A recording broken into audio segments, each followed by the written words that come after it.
नमस्कार, मी अनघा धोडपकर. अश्वत्थामा भाग 6.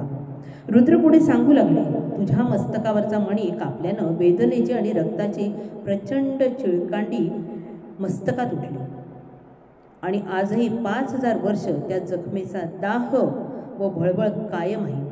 ही शिक्षा श्रीकृष्णाला कमी वाटली म्हणून की काय, त्यानं शाप दिला. पुढील 3000 वर्ष पृथ्वीवर वणवण भटकत मण्यांच्या जागी खोल विवर पडून त्यातून रक्त व पू यांनी जखम भळबळत राहील आणि जखमेसाठी तेल तुपासाठी भीक मागत तुला हिंडावं लागेल. हे भयानक सत्य ऐकल्यावर त्यानं विचारलं, हे महादेवा, माझं नाव काय? कोण मी? कदाचित नाव कळल्यावर ह्या पातकाची आठवण होऊ शकेल. गाभाऱ्यात पुन्हा आवाज घुमला, तू माझ्या कृपासादानं आचार्य द्रोण आणि माता गौतमी यांचा अयोनिज महापंडित, महातेजस्वी, महाकाय, महापराक्रमी पुत्र अश्वत्थामा आहेस. अश्वत्थामा, अश्वत्थामा या नावांचे पडसाद संपूर्ण दऱ्याखोऱ्यातून उमटले आणि डोळ्यांसमोर धुक्याचा पडदा दूर होऊन सर्व स्पष्ट आठवू लागलं. कपाळावरची जखम सर्वांगावर भळभळू लागली. नंदादीपातील तेल जखमेवर लावल्यानं त्याला शांत वाटलं. महादेव त्याला म्हणाले, तुझ्या शापाची मर्यादा 3000 वर्ष होती, पण अज्ञाताच्या प्रवासात मरण यातना भोगत 2000 वर्षे काढली, अधिक काढलीस.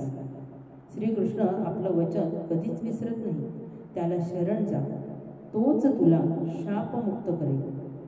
अविलंब अस्तंबाकडे जा. तापी नदी काठच्या सातपुडा पर्वताकडे झपाट्यानं चालता चालता त्याच्या स्मृतीची कवाडं उघडू लागली. मन आक्रंदू लागलं. होय, मी अश्वत्थामा चिरंजीव. त्र्यंबकेश्वरानं त्या जीर्ण पुरुष अश्वत्थाम्याला त्याच्या अस्तित्वाची जाणीव करून दिल्यानं तो उत्साहानं वाऱ्याच्या वेगानं श्रीकृष्णाला भेटायला 5171 वर्षे भोगलेल्या यातनामय शापातून मुक्त होण्यासाठी धावत होता.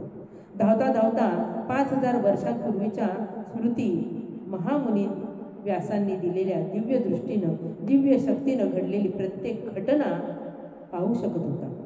5000 वर्षापूर्वी पांडवांच्या शिबिरात जाऊन द्रौपदी पुत्र बंधू पांडवसेन यांचा प्रचंड संहार केल्याची शेवटच्या घटनेची जाणीव आणि जीवाच्या भीतीनं हिमालयातील व्यासांच्या आश्रमात आश्रय घेतल्याची त्याला आता आठवण झाली.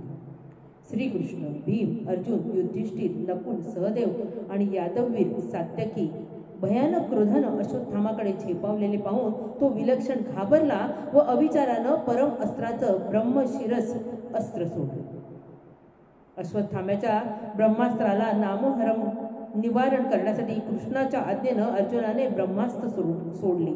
दोन्ही महाबलाढ्य अस्त्र एकमेकांवर आदळल्या आणि प्रचंड झालेला आवाज ऐकून व महाभयानक दृश्य पाहून प्राणीमात्रांचे हितैषी महर्षी नारद व महर्षी वेदव्यास या प्रज्वलित अस्त्रांच्या मध्यभागी धावून गेले व अस्त्र माघारी घेण्यास सांगितल्यावर अर्जुनानं ते अस्त्र मागे घेतले. परंतु अश्वत्थामाला अस्त्र मागे घेण्याची कला अवगत नसल्यानं त्यानं ते ब्रह्मास्त्र उत्तरेच्या गर्भावरती सोडलं.